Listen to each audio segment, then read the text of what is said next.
असदुद्दीन ओवैसी के लिए हम लोग जैसे खारिज कर रहे थे कि मुसलमान पूरा का पूरा कांग्रेस आरजेडी के साथ खड़ा हो गया, तो लोग उनकी बात सुन रहे हैं। इसका मतलब वो उनको अपना नेता के तौर पर देख रहे हैं। ये ओवैसी के लिए एक बेहतर वो है कोशिश की।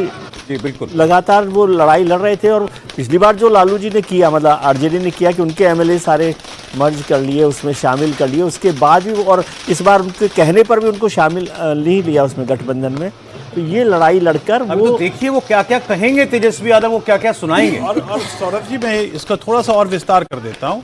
पिछले चुनाव में ओवैसी साहब बिहार में कुछ सीटें ले आए, और बिहार के चुनाव के बाद जब बंगाल का चुनाव हुआ तो ये माना गया कि शायद ओवैसी वहाँ भी एक फैक्टर होंगे।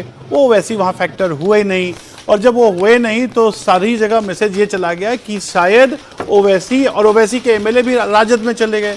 तो ये एक बात मान ली गई कि ओवैसी बिहार में चलेंगे नहीं, और राजद ने मुसलमानों को, जिसको कहते हैं टेकन फॉर ग्रांटेड, लेना शुरू कर दिया, और ओवैसी अपनी राजनीति करते रहे। आज वो आपको फर्क दिख रहा है। हर्षवर्धन जी, जुबली हिल्स में तो कांग्रेस को समर्थन दे दिया। उपचुनाव जो हो रहा है तेलंगाना में जुबली हिल्स सीट पे, वहाँ ओवैसी ने कांग्रेस के उम्मीदवार को समर्थन दिया, वहाँ अपना कैंडिडेट खड़ा नहीं किया तेलंगाना में, और यहाँ कांग्रेस के खिलाफ लड़ रहे हैं। हालांकि उस बात का उलाहना दिया कांग्रेस के नेताओं ने बिहार में, जहां तो तुम हमारे लिए वोट मांग रहे हो। लेकिन आप तो ध्यान में हो कहानी कुर्सी की, मैंने उस दिन भी कहा था कि ये तो ओवैसी की ही तारीफ कर रहे हैं। इमरान प्रतापगढ़ी ने वहां जाके कहा कि ओवैसी देखो जुबली हिल्स में तो हमारा समर्थन करते हैं। इसका मतलब ये है कि ओवैसी वोट कटवा नहीं है जी। इसका मतलब है कि उनको लगा कि मुस्लिम वोट न बटे तो उन्होंने कांग्रेस को समर्थन कर दिया, और आपके दरवाजे ढोल नगाड़ा लेकर गए, फिर भी आपने नहीं किया। और हम लोग जो एक बात बार बार कहते थे कि तकरीर सुनने उनकी मुसलमान नौजवान आता है, लेकिन वोट नहीं करता है, न यूपी में करता है, न बिहार में करता है। अब ये मुश्किल है, क्योंकि अगर वो दरी बिछावन मुसलमान का नेता मुसलमान क्यों न हो, वो बात अगर उसको सुनाई देने लगी है, तो ये जो सो कॉल्ड सेकुलर पार्टीज हैं उनके लिए एक बात का जिक्र यहाँ कर लेना चाहिए। जब मुकेश सैनी को डिप्टी सीएम का पद दिया गया ना, तब से मुसलमानों के बीच में जो एक विरोध था वो महसूस होने लगा। वो खुलकर कहने लगे कि भाई मुकेश सैनी को अगर आप डिप्टी सीएम बना सकते हैं तो क्या हमारा कोई नेता आपको ऐसा काबिल नहीं लग रहा है जिसे आप अपने साथ लेकर चलें? आप एक नए युवा चेहरे को लेकर साथ चल रहे हैं। हमारे पुराने नेताओं में से क्या कोई एक ऐसा नेता नहीं है जिसके नाम का आप ऐलान कर सके? आप मजबूरी हमें समझते हैं, आप कहते हैं कि बीजेपी को हराना है तो मुसलमान जाएगा कहां, लेकिन मुसलमान देखेगा ऑप्शन, और वो ऑप्शन असदुद्दीन ओवैसी भी है, और वो ऑप्शन नीतीश कुमार का चेहरा भी है, क्योंकि नीतीश कुमार को लेकर कोई नाराजगी मुसलमानों में नजर नहीं आती। वक्त पर जब उनसे सवाल करो तो थोड़ा बहुत नाराज होते हैं, लेकिन कुछ मुसलमान ऐसे भी मुझे मिले हैं विजय जी, जो ये कहते हैं कि नेताओं का बनाया हुआ मुद्दा है, मेरा कोई मतलब नहीं, मेरी कोई जमीन नहीं गई, तो मैं इसके झांसे में आकर वोट क्यों करूं?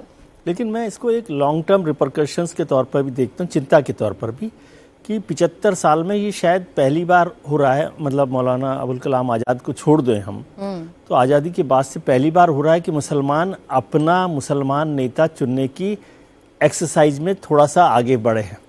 इसको कैसे लेना चाहिए मैं नहीं कह रहा कि पॉजिटिव है कि नेगेटिव है, लेकिन हिंदुस्तान की राजनीति में अभी तक ऐसा नहीं हुआ था। मुसलमानों के नेता अब तक जितने लोग बने वो हिंदू ही हैं, चाहे वो वीपी सिंह हो, वो मुलायम सिंह हो, वो लालू यादव हो, तमाम तरीके के लोग। तो इसके भी अलग तरीके के रिपरकशंस हो सकते हैं। इसको भी ध्यान में रखना चाहिए कि ये इतना आसान काम नहीं है। ओवैसी साहब पर मैं कोई सवाल नहीं खड़ा कर रहा, लेकिन मुसलमानों को अगर मुसलमान नेता चुनना पड़ रहा हो डेमोक्रेटिक सिस्टम में, क्योंकि हमारे यहाँ तो जो मुसलमान एमपी आते हैं वो भी केवल मुसलमानों के वोट से नहीं चुने जाते ना, वो भी हिंदू वोट और तमाम तरह के वोटों से जीतते हैं, और जो मुसलमान एमपी जा रहे हैं वो भी हिंदुओं के वोट से जीत रहे हैं। आरिफ मोहम्मद खान साहब हमेशा कहते हैं मुझे आप मुसलमानों का नेता क्यों कहते हैं, मैं बहराइच से जीतता हूँ, वहाँ पर जीता था हमेशा। तो हिंदुओं के वोटों के बिना तो कोई नहीं जीत रहा। आरजेडी का जो अपना कोर वोट बैंक है हर्षवर्धन जी, आरजेडी का अपना कोर वोट बैंक जो यादव और मुस्लिम का वोट बैंक कहा जाता है, उसके अलावा भी क्या किसी ने वोट किया है? 26 सीटों पर आरजेडी दिखाई दे रही है, राघोपुर से खुद ट्रेल कर रहे हैं इस वक्त तेजस्वी यादव। ये क्या इंडिकेट करता है? नया कुछ जोड़ना तो दूर, क्या अपना यादव वोट बैंक भी इंटैक्ट रहा? क्या मुस्लिम वोट बैंक इंटैक्ट रहा?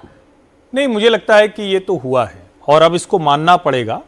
मुस्लिम वोट ओवैसी के साथ गया, लेकिन यादव मतदाताओं ने तय करके एनडीए को वोट दिया है। अगर ऐसा नहीं होता तो ये मैंडेट आ ही नहीं सकता है। यादवों ने तय करके एनडीए को वोट दिया है, और उसमें एक मैं इसको इस तरह से देखता हूं कि वो यादव जो बिहार से बाहर निकल कर गया, और उसको क्या इस नाम पर कहीं कोई प्रताड़ना, कहीं कोई उसको नीचे दिखाना, कहीं कोई उसको कमतर, ऐसा होता है क्या? नहीं होता है। बिहार में जाकर आप वो बात कर रहे हैं। बिहार में भी क्या यादव मजबूत है या कमजोर है? मैं बार बार कहता हूं कि यादव एक ऐसा समाज है जो देश के किसी हिस्से में मुझे कमजोर नहीं दिखा, और आप उनको जब उस तरह से प्रस्तुत करते हैं तो क्या वो विक्टिमहुड वो लेकर चलेंगे? फिर जिस तरह से आप उनकी छवि पेश करते हैं कि यादव मतलब लाठी लेकर, यादव मतलब सर फोड़ देगा, उनको क्या अच्छा लगेगा? जैसे मुझे एक बार ध्यान में है कि जब ये किसान आंदोलन चल रहा था तो मेरी बात हुई राकेश टिकैत के गांव में। उन्होंने कहा कि हम लोग जाट हैं, हम लोगों के भी घर के बच्चे पुलिस में हैं, टीचर हैं, मेरी बेटियां डॉक्टर कर रही, हो सकता है वो सुन भी रहे हों अभी। उन्होंने कहा ये राकेश टिकैत सबको वही कर देते हैं।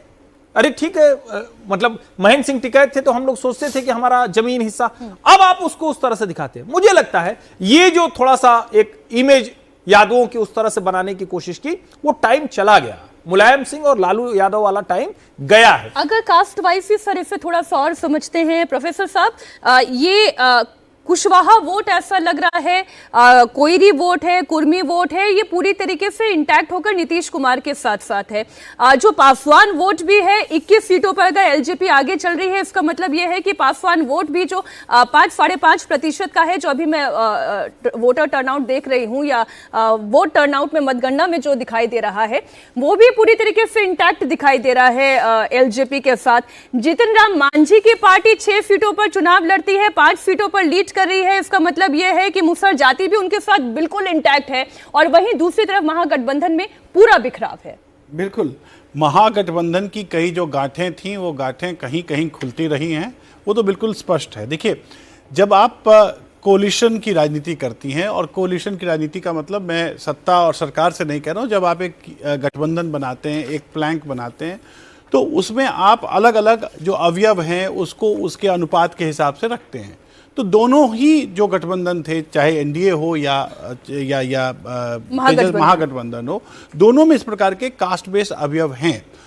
एनडीए को आज एज इसलिए मिल रहा है क्योंकि कास्ट बेस्ड गठबंधन तो बेस पे है, लेकिन उसके ऊपर उसको, जिसको हम कहते हैं ना अंग्रेजी में पिज्जा पे जो पेपरिंग करते हैं, तो वो पेपर, हाँ, जो टॉपिंग कहते हैं, वो टॉपिंग्स हैं। उस टॉपिंग में राष्ट्रवाद भी है, उस टॉपिंग में वेलफेयर पॉलिटिक्स भी है, उस टॉपिंग में गुड गवर्नेंस भी है, उस टॉपिंग में नरेंद्र मोदी का सशक्त नेतृत्व भी है।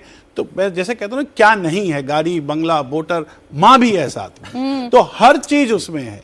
जबकि आप इस महागठबंधन को देखेंगे तो इस महागठबंधन में सबसे बड़ी बात जो लीड कर रहा है उसको, जिस जो पार्टी उसको लीड कर रहा है, जिसको हम राष्ट्रीय जनता दल कहते हैं, वो लीडर ही उसको लीड करने में, अगर ये 5 सीटें नहीं, ये 5 सीटें जो ओवैसी इस वक्त लीड कर रहे हैं, इन पर अगर आप एक नजर डालेंगे तो बड़ी इंटरेस्टिंग चीज निकल के सामने आती है कि नंबर 2, 3, 4 पे कौन है। एक तो देखिए, मतलब महागठबंधन का कैंडिडेट कितने नंबर पर है।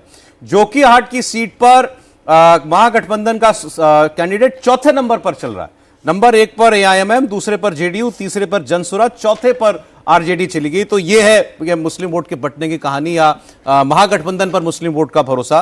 ठाकुरगंज की सीट पर आप देखिए, ठाकुरगंज की सीट पर नंबर 1 पर एआईएमआईएम, दूसरे पर जेडीयू, तीसरे पर आरजेडी चल रही है। यहां भी यही हाल है। इसके अलावा आमौर की सीट देखिए, आमौर की सीट पर एआईएमआईएम लीड कर रहे हैं, अख्तरुल इल्मान, दूसरे पर जेडीयू, तीसरे पर कांग्रेस पार्टी चल रही है, और काफी 34,000 वोट से इस वक्त पीछे चल रही है कांग्रेस पार्टी।